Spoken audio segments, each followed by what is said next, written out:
So this is gonna be a little informal talk.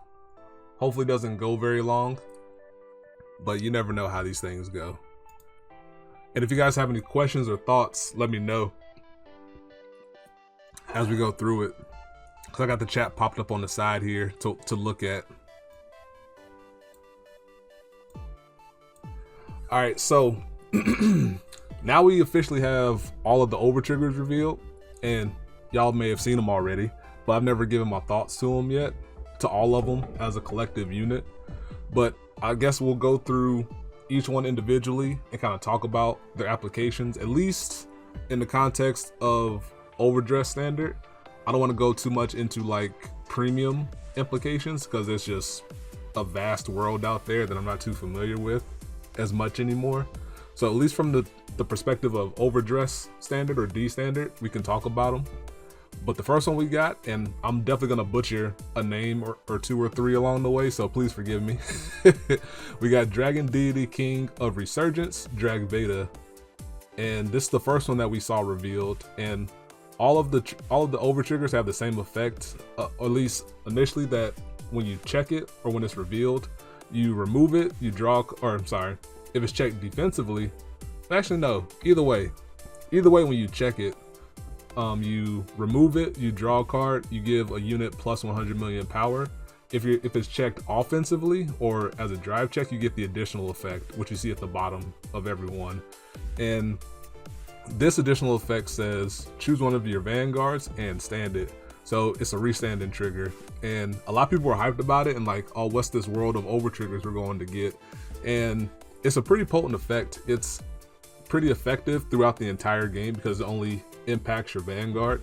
So if you see it early, it becomes an additional draw or additional drive check for one. But if you also see it on your grade 3, it becomes an additional twin drive, which gets additional value for you because more chances at checking triggers, and is always really good for you in Vanguard because this means just more power, more cards forced out of your opponent's hand, things like that. It doesn't advantage one particular build over another, and I guess this is what they were going for with the overall design of each nation's overtrigger. They want it just to be generically good and be thematic for the nation across the board, as opposed to being like, oh, it favors one over the other. And overall, I think they did a really good job at that. And there's no real flaw to Drag Veda. It's like it's good checked whenever. It's that it's just better to see it later once you're on grade 3 because you get the additional twin drive on top of that.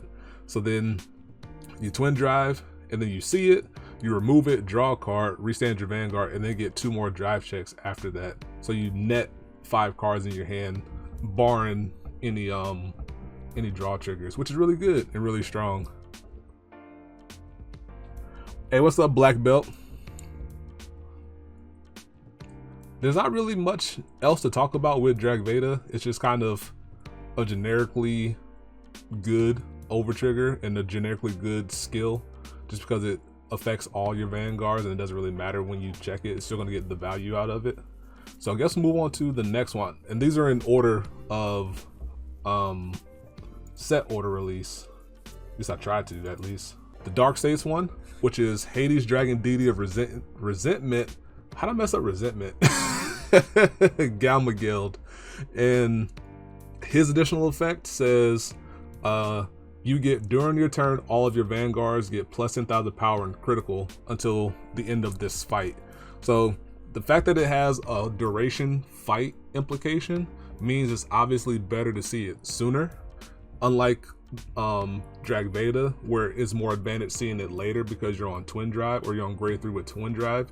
You're better off seeing Galmagild early because then you can steamroll the plus 10 to crit advantage on your opponent, which means its peak time frame is probably ideally your first drive check, but then it gets progressively less impactful later on in the game, because later on in the game the crit may not matter as much on your vanguard because your opponent might be perfect guarding your vanguard anyway. But at the very least, you can still spread the power to one of your other units, and that it can be massively huge and then still deal a damage most likely. But then I guess for Bruce decks, if you see it later, ideally you have an Eat It on board, which as we know gets a crit when you restand it through Bruce's skill, because then you can pass it 100 million power and threaten your opponent with 100 million power critical Baron rear guard for free, because you just have to restand it to do it. For Barrow Magnus, for Barrow Magnus, it's just generically okay to see it later. It just powers up one of your units that you might get off of the 15 soul skill. But early on, you can compound the advantage and it becomes a 3 crit Vanguard, which is pretty decent all around. So all in all, I like Galgamage. Galgamage. I like Galmagild a lot. I think it's really good. Our boy. All these names are going to kill me one day. I swear they are. I'm so good at that name. I practice it a little bit. And the next one we got is the Brentgate one, which is Star Dragon Deity of Infinitude, Elder Breath. And this one's additional effect says double the power and critical of all of your front row units until end of turn. So this one has a little more interesting applications to it. This one is particularly lethal in Brentgate because both the prison deck and Orphis are decks that I can foresee very easily slotting 8 criticals into their deck. So for this one, it says it doubles the critical and power of all your units. So all your front row units. So if you're at 2 damage against Brentgate and they're on grade 3 with twin drive or triple drive in the case of prison, if their first check is a critical and they apply it to their Vanguard and their next check is the overtrigger, it doubles the critical that it currently has to 4, which means you're now taking 4 damage against Brentgate because you no guarded at 2 damage, which is very scary. And then this is another overtrigger that gets more value later on, because then you can Orphist and Prison have rear guards that have like baseline stats of like 15,000 power or more, just by inherently by doing what the deck does. So then if you double that power, those become 30k. I'm about to say 3k for some reason. And so those become 30k inherently. And then if you pass it the 100 million power, those also double. So one of your units can become 200 million power for existing if you choose to not guard the Vanguard swing. So Elder Breath in both of the decks are particularly dangerous because both of the decks can be heavy crit Baron decks. They also generate a lot of value, which means that's why they're more likely to play more critical triggers in their deck. And then it's like you're never safe guarding against the Vanguard, because as opposed to just waiting for a double crit to take you from 2 to 5, they can double crit you. They could still double crit you, or they could crit overtrigger and deal 4 damage to you, and now you're hoping to hit your own overtrigger or a heal to survive.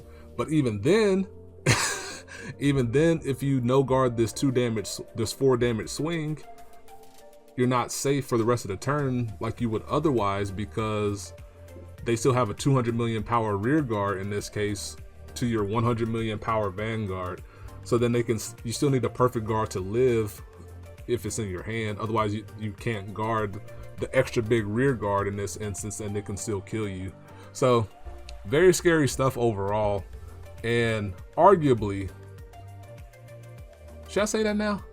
You know what? Yes, arguably this is the best overtrigger that amongst the 5 of them for particular reasons. Just because it's very good throughout the game, just that it caps at the during your grade 3 phase. But this also incentivizes a Brentgate player to have a rear guard that can attack early on throughout the entire game, because you can always check the overtrigger and have a 200 million power 2 crit rear guard that can still attack. So likely this could influence some decks for Brentgate to always be equipped to have a rear guard that can attack throughout the various phases of the game and just be ready for the overtrigger to come down. It might just be more of the general things that we've seen of like 8 grade 3s, like 8 to 9 to 10 grade 2s, and then enough grade 1s. But at the very least, it'd be like very balanced to have a unit you can throw down at any moment in time in case the overtrigger pops up. The name that might give me the most trouble after Galmagild. Let me see. A Martinoa. Light Dragon Deity of Honors, a Martinoa. And I think I'm saying that correctly. This is the Keter Sanctuary one. This one's additional effect is until end of turn, you also perform drive checks for the battles your rear guard attacks.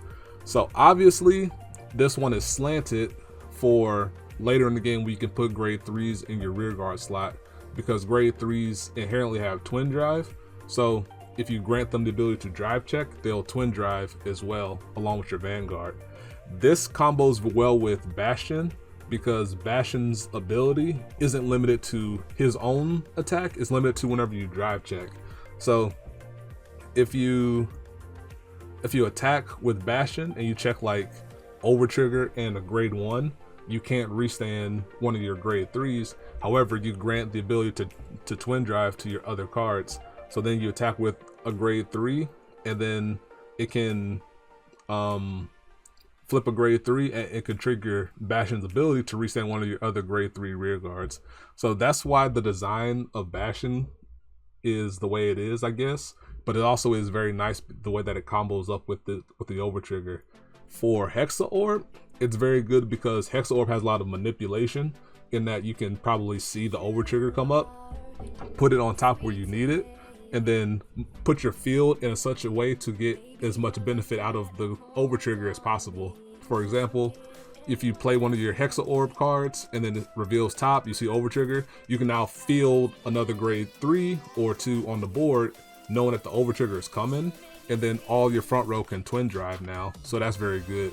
And so it grants you the ability to have upwards of 6 drive checks in a turn, or for this particular turn, which is very strong and very potent. And obviously this one has the highest ceiling it could go, because 6 drive checks is incredible to have. It has the lowest floor because if you see this particular overtrigger early on, then it's marginally the same as the Dragon Empire overtrigger, in that if you happen to have another rear guard on board, it becomes an additional drive check. It's just that it requires you to invest an additional card to do that. It becomes like a filter basically, and it's not that impressive. But then it scales magnificently into the later game for, at the very least, Bastion, who has centered around grade 3s to have 6 drive checks. So it kind of just really buffed up the Bastion deck and make it already more scary than it already was. 8 if you're ballsy and like a hybrid deck to play into the trigger. Can a Bastion rearguard restand itself? Like, if you swing a Bastion first and you go like overtrigger grade 1, and then your rightmost grade 3 goes and you check a grade 3, can it restand itself for 2 more drive checks? What does Bastion say? At the end of the battle that your drive check revealed a grade 3, so once per turn, discard a card from your hand, choose one of your rear guards, stand in and gets plus 10k power. So yeah, if you if you're feeling crispy, you can swing with Bastion first instead of your rear guard first. Actually, does that matter? If you go rear guard first, then go Bastion, that's 2. Yeah.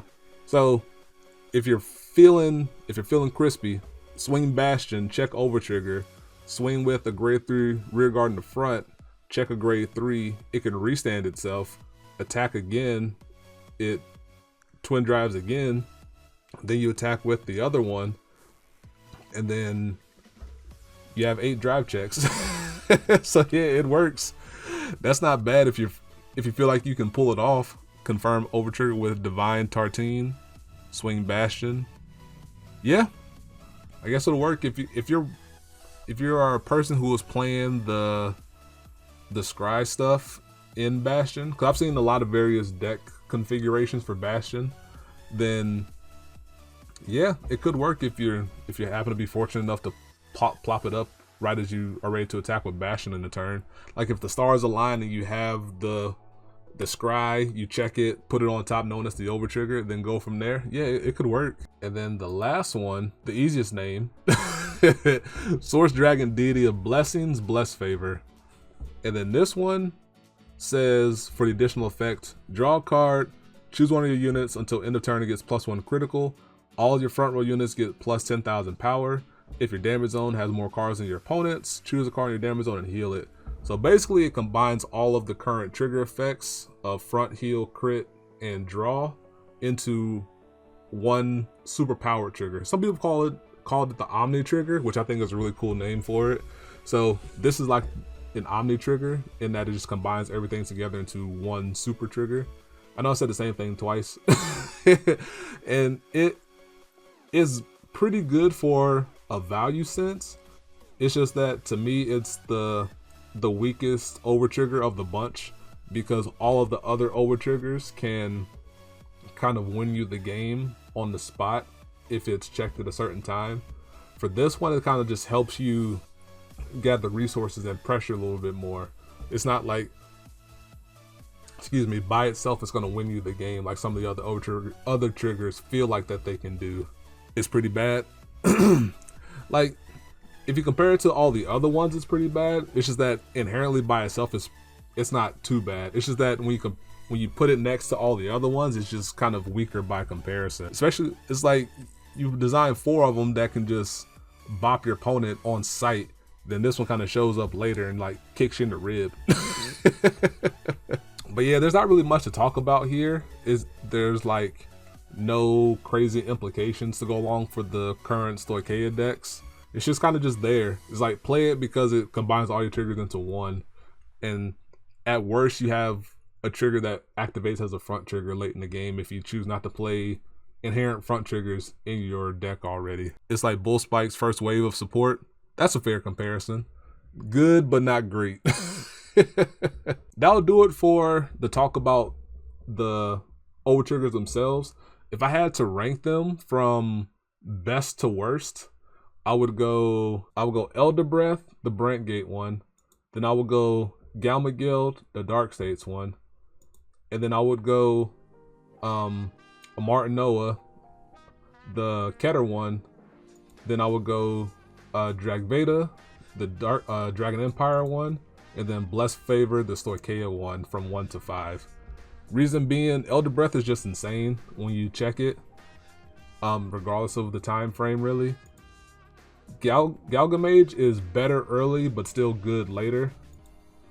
Martinoa isn't great later. Isn't great early, but impressively good later. Early on in the game, if you have a secondary rear guard, it's equivalent to the Dragon Empire one, because you still get an additional drive check. It's just that it scales way past it later in the game if you have grade 3s on the board. Dragveda, just like I said, it's pretty good early because you always get the +1 from the additional drive check. But later on, it scales well with all your Vanguard, so it's still pretty good.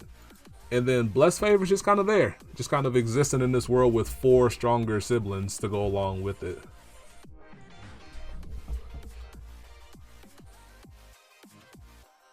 Arguably better than just 2 units get 100 million power. I've heard some people say that Alberia is better than Bless Favor, just because giving 2 units 100 million power is better than having all the effects combined into one trigger.